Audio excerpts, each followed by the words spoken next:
Shabbat Shalom, Chag Sameach. Why must we perform all of the mitzvot of the Seder night before the middle of the night, not 12 o'clock at the stroke of midnight, but the middle of the night? We divide the night into how many hours it is, and the middle of the night, the midpoint, by that time, we have to have completed all of the mitzvot. There are many mitzvot in the Seder. There's a Kiddush, Haggadah, eating matzah, eating maror, all performed in a certain order. The Seder in Hebrew means order. And the last item on the list is eating the afikoman, which nowadays is a piece of matzah, which we often have to bargain with one of the children, give them a bicycle or a drone or something in return for this afikoman. And then that is the last item on the list. And it must be done before the middle of the night. And the question is, why? Why this time limit? So ostensibly, it's tied to a sort of peripheral legal disagreement among the sages of the Mishnah and the Talmud regarding the time limit for consuming the Korban Pesach, the sacrificial lamb that was offered and whose meat we ate at the end of the Seder. Now, in Jewish law, all animal sacrifices have a certain time limit, after which we're no longer allowed to eat the meat, and it has to be burned. And they differ from sacrifice to sacrifice. It could be a day and a night, a day and a night and a day. And there's a disagreement regarding the time limit for the Korban Pesach. And one of the great sages of the Mishnah, Rabbi Joseph B, was of the opinion that the time limit was only until the middle of the night of the first night of the holiday, that's the Seder night. And since the afikoman that we eat now is the substitute, the stand-in, the reminder for the actual Korban Pesach, which we hope someday to be able to reinstitute, but it's not on the agenda for now. And since that time limit was the middle of the night, then that's the time limit for eating the afikoman. And since the afikoman is the last item on the list, all of the mitzvot have to be completed by midnight. But the question is, again, why? Why is it so? So the Rabbi Soloveitchik, the great authority philosopher of the previous generation, has some interesting ideas connecting the opinion of Rabbi Joseph B with some laws that pertain directly to the liberation of slaves, and therefore give some connection between these rules for the Seder and the things that we celebrate on the Seder night, mainly our liberation from the bondage of Egypt.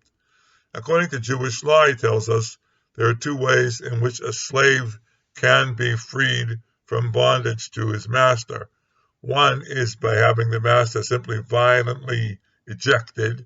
The slaves are simply taken, the master is removed from his position of authority, of ownership, and the slaves now are transferred basically to a new owner, whoever kicked out the old owner, who can then set them free.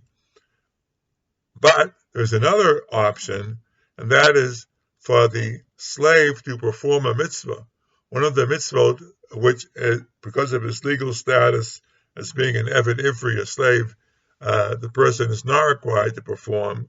But if, even on the initiative and the encouragement of the master, will perform this mitzvah, then he will, by that very act, become free. For instance, putting on tefillin.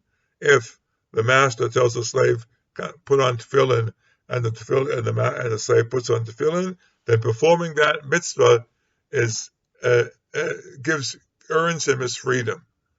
And Rabbi Joseph B wanted the act of our becoming free, of our freeing ourselves, of being freed from Egyptian bondage, to be the result of this this form of liberation, of the slave themselves performing mitzvot, and thereby manifesting, earning, demonstrating their freedom, and it had to. Therefore, he wanted it all to be done before the middle of the night, because in the middle of the night, when God came and smote the firstborn of the Egyptians, then that was basically the second form.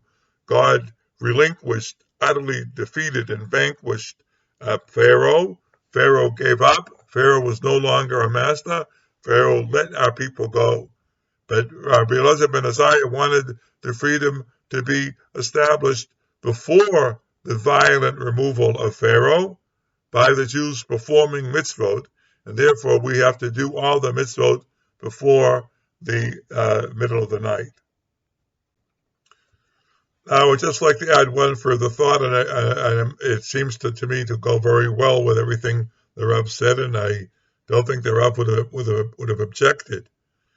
Given, yes, we have, by doing mitzvot on the Seder night before God has finished destroying Pharaoh and removing the man who was our legal political enslaver. Nonetheless, we are not supposed to become a group of freed slaves who are among the most licentious groups of people, social groups around. And as we saw in the sin of the golden calf, that's how freed slaves often act, by just an act of losing all restrictions, all normal bounds, moral bounds, ethical bounds. We, as the Torah tells us, were freed by God in order to become servants of God. So in effect, we were also freed by the second method, when God violently destroyed Pharaoh and thereby became our master. That remains. And though we have earned our freedom by performing mitzvot, it is the freedom to be slaves of God, to be servants of God, and not servants of anything else, not servants of any political masters, not servants of our own bodies and our own material worlds, not servants of our fantasies and our lusts and our all sorts of ideas that go running through our mind, but we have replaced our bondage to Pharaoh by servitude to God, Avodat Hashem. And so the Torah, the Seder night, actually puts together both forms of liberation. We are liberated by performing mitzvot while still legally, politically in bondage to Pharaoh, but we are also liberated from Pharaoh by God's vanquishing Pharaoh, and thereby we become servants of God. And this is a double message that is inculcated year after year by the Seder night, by reciting the narrative of our liberation, and by reaffirming our commitment, our servitude to Kodesh Baruch Hu, to the one above. Thank you very much. Shabbat Shalom and Chag Sameach.